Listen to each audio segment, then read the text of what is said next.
हाय दोस्तों, मैं श्रवण आप सभी का स्वागत करता हूं अपने YouTube चैनल परीक्षा रात्रि पर। जैसा कि हम उपराष्ट्रपति, राष्ट्रपति के बारे में जान चुके थे, आज हम जो है कि प्रधानमंत्री और मंत्री परिषद के बारे में जानने का प्रयास करेंगे। तो आप सभी बने रहिए और देखने का प्रयास कीजिए। प्रधानमंत्री, मंत्री परिषद और मंत्रिमंडल को इसमें हम जानेंगे। ये जो प्रधानमंत्री होता है, मंत्री परिषद के हेड होते हैं। ये प्रधानमंत्री राष्ट्रपति को सलाह देते हैं। इन सब पर हम बात कर चुके हैं, तो आज हम शुरू करते हैं। ये जो संसदीय शासन है, संसदीय शासन, इसमें जो है वास्तविक प्रधान और नाम मात्र प्रधान, नाम मात्र प्रधान, वास्तविक प्रधान। यदि बोले नाम मात्र प्रधान कौन होते हैं संसदीय शासन में, वो भी केंद्र में, तो ये हो जाता है नाम मात्र का जो होता है प्रधान राष्ट्रपति होते हैं। यदि बोले कि वास्तविक प्रधान कौन होता है, तो प्रधानमंत्री होते हैं, प्रधानमंत्री। तो पहले हम इसमें प्रधानमंत्री को जानेंगे, उसके बाद मंत्री परिषद और मंत्रिमंडल में अंतर को जानेंगे। तो ये प्रधानमंत्री को शुरू करते हैं। एक अनुच्छेद है 74, इसमें कहा गया है राष्ट्रपति को सहायता देने के लिए मंत्री परिषद होगा, जिसका प्रधान जो है कि प्रधानमंत्री होते हैं। राष्ट्रपति को सहायता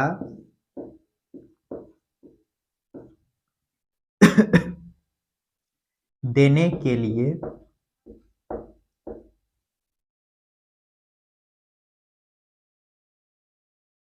मंत्री परिषद होगा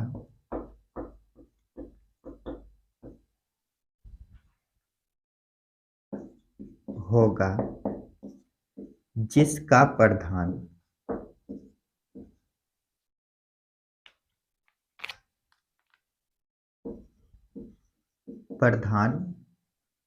प्रधानमंत्री होंगे।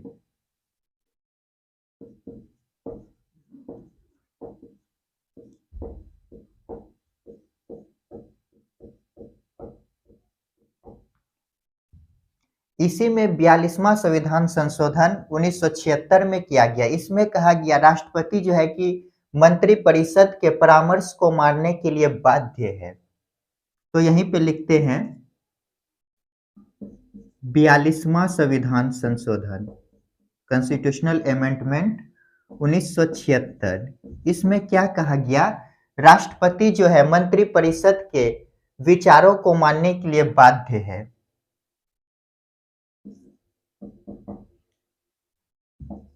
राष्ट्रपति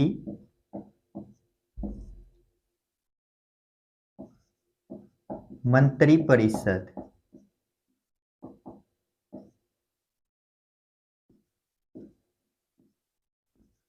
के विचारों या आदेशों को मानने के लिए बाध्य है।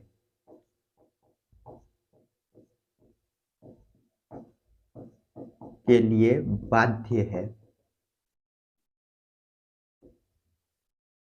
फिर 44वां संविधान संशोधन 1978 किया गया। 44वां कॉन्स्टिट्यूशनल अमेंडमेंट 1978। इसमें कहा गया मंत्रिमंडल मंत्री परिषद के विचारों को एक बार पुनर्विचार के लिए भेज सकता है, किंतु फिर दोबारा जब आएगा तो राष्ट्रपति जो है कि बाध्य है उस पर साइन करने के लिए। मंत्री परिषद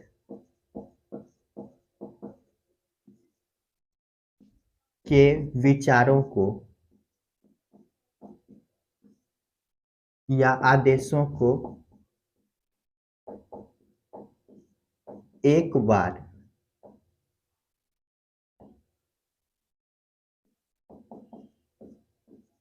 पुनर्विचार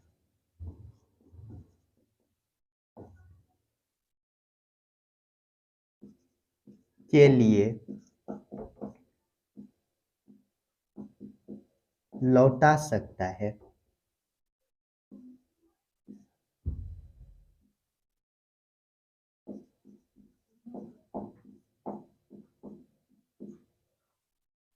किंतु दोबारा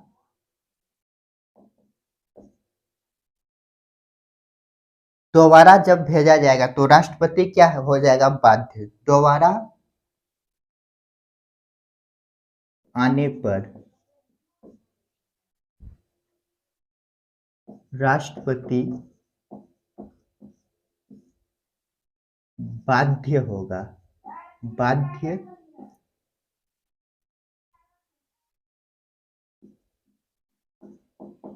होगा। जल्दी से इनको नोट कीजिए।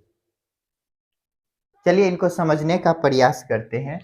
ये जो संसदीय शासन है, इसमें जो है कि नाम मात्र का प्रधान कौन होता है, राष्ट्रपति। इसे रबर का स्टाम्प भी बोला जाता है। इन सबको हम बेहतर पढ़ चुके हैं राष्ट्रपति वाले टॉपिक में। लेकिन वास्तविक प्रधान कौन होता है, प्रधानमंत्री। अनुच्छेद 74 जो है, इसमें कहा गया है राष्ट्रपति को सलाह देने के लिए, सहायता करने के लिए मंत्री परिषद होगा। क्या होगा, एक मंत्री परिषद होगा जिसका प्रधान, ये जो है कि मंत्री परिषद का प्रधान कौन होगा, तो प्रधानमंत्री होंगे।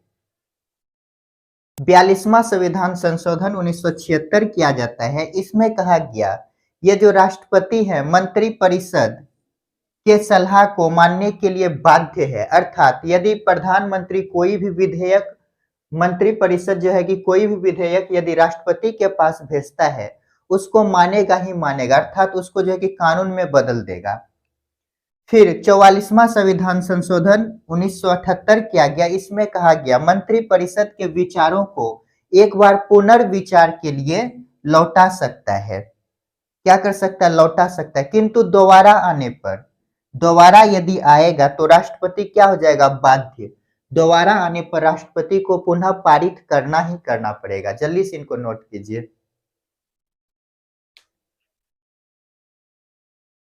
चलिए इनको थोड़ा मिटाते हैं।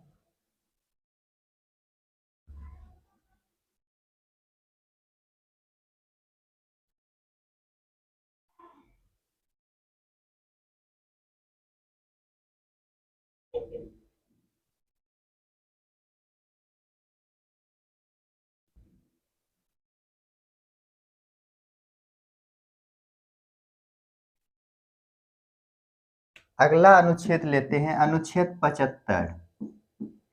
इसमें कहा गया है राष्ट्रपति जो है कि प्रधानमंत्री को नियुक्त करेंगे। राष्ट्रपति प्रधानमंत्री का नियुक्ति करेगा।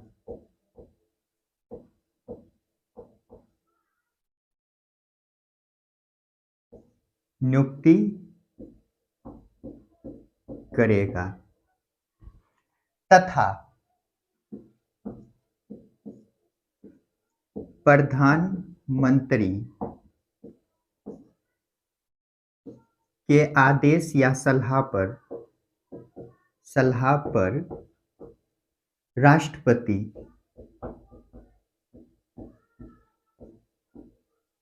अन्य मंत्रियों की नियुक्ति करेगा। अन्य मंत्रियों की नियुक्ति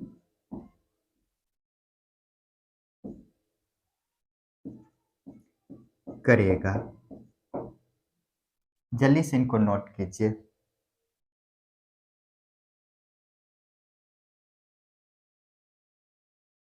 ये जो राष्ट्रपति जो है कि प्रधानमंत्री जो बनाते हैं, ये लोकसभा के बहुमत दल के नेता को प्रधानमंत्री बनाता है। तो यहीं पे नोट लिखते हैं, राष्ट्रपति जो है कि लोकसभा के बहुमत दल के नेता को प्रधानमंत्री बनाते हैं। राष्ट्रपति लोकसभा के बहुमत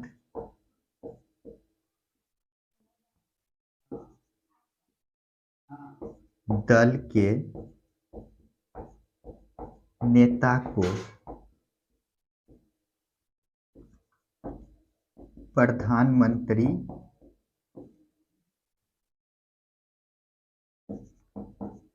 बनाते हैं। यहाँ पे कहा गया राष्ट्रपति जो है कि लोकसभा के बहुमत दल के नेता को प्रधानमंत्री बनाता है। तो क्या इसमें राज्यसभा से प्रधानमंत्री नहीं बन सकते? तो बन सकते हैं। तो यहाँ पे फिर लिखते हैं एक नोट, राज्यसभा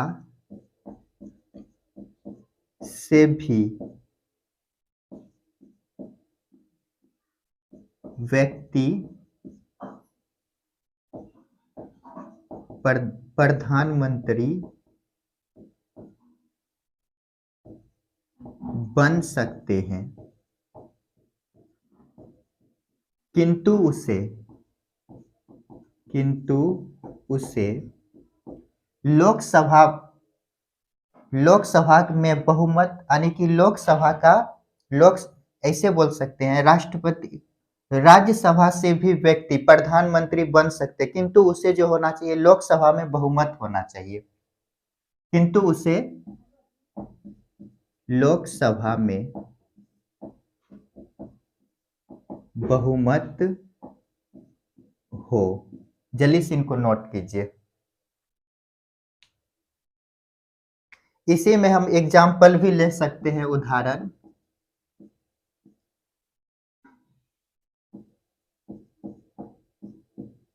इंदिरा गांधी,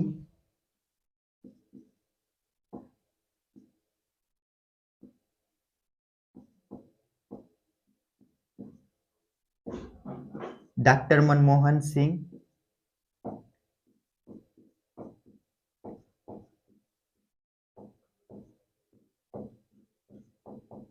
ये सभी क्या हैं? राज्यसभा से बने हुए हैं। राज्यसभा से क्या बने हैं? प्रधानमंत्री। जल्दी से इनको नोट कीजिए।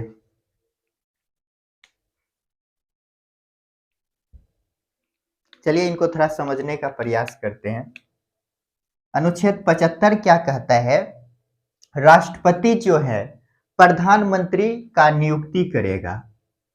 राष्ट्रपति प्रधानमंत्री का नियुक्ति करेगा तथा प्रधानमंत्री के सलाह पर राष्ट्रपति जो है कि अन्य मंत्री जो भी और भी सारे मंत्री हैं उनका नियुक्ति करेगा।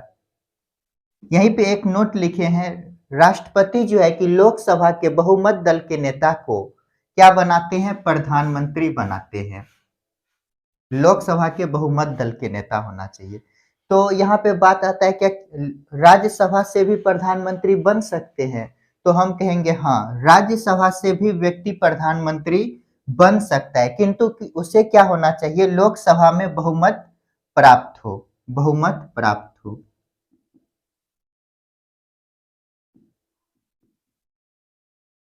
इसी में हम उदाहरण लिए हैं जो कि राज्यसभा से बने हुए हैं। तो इंदिरा गांधी, डॉक्टर राजेंद्र प्रसाद और भी बहुत सारे हैं। तो राज्यसभा से भी ये सभी प्रधानमंत्री बने हुए हैं। जल्दी से इनको नोट कीजिए।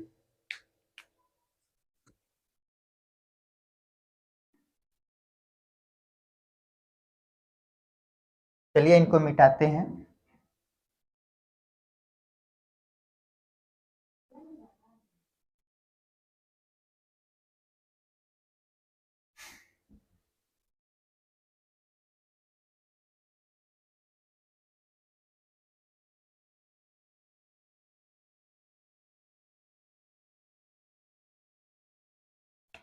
एक संशोधन है 51वां संविधान संशोधन 2003, कॉन्स्टिट्यूशनल अमेंडमेंट 2003।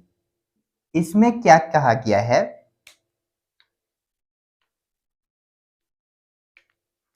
मंत्रिपरिषद का परिसीमन किया गया।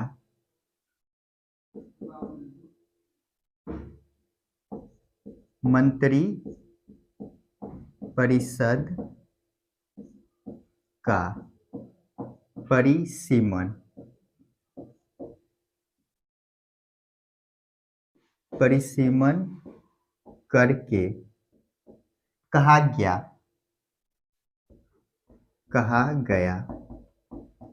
लोकसभा में मंत्रिपरिषद का परिसीमन किया गया और कहा गया लोकसभा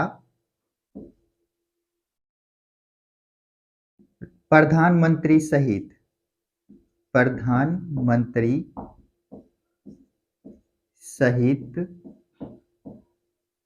लोकसभा प्रधानमंत्री सहित मंत्रिपरिषद में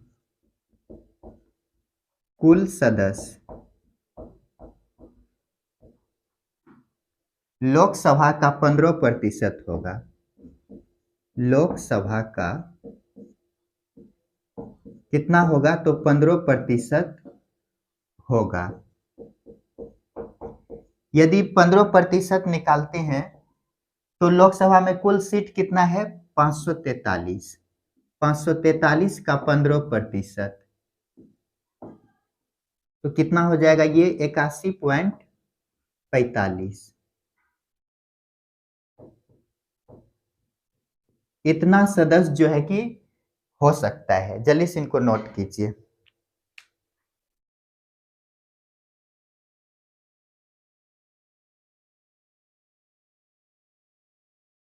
प्रधानमंत्री सहित मंत्रियों की अधिकतम संख्या,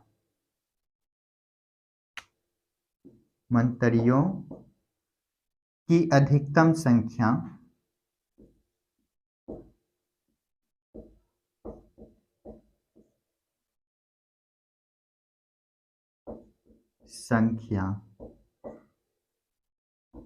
कुल लोकसभा का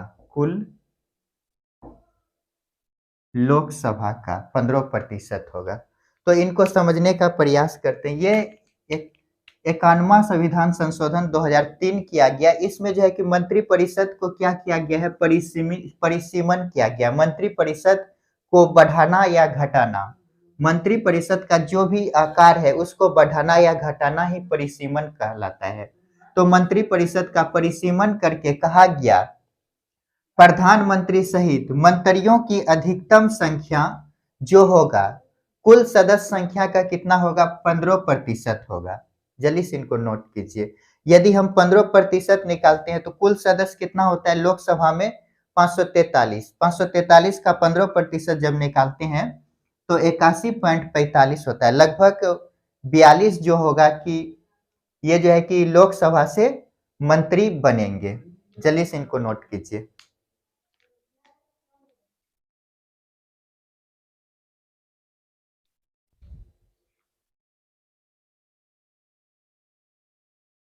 तो दोस्तों आज हम प्रधानमंत्री और मंत्रिपरिषद को बेसिक जानने का प्रयास किए। अब जो अगला वीडियो आएगा हम इससे नेक्स्ट वाले वीडियो में इसको हम विस्तार से जानने का प्रयास करेंगे। तो मिलते हैं नेक्स्ट वीडियो में। वीडियो देखने के लिए धन्यवाद।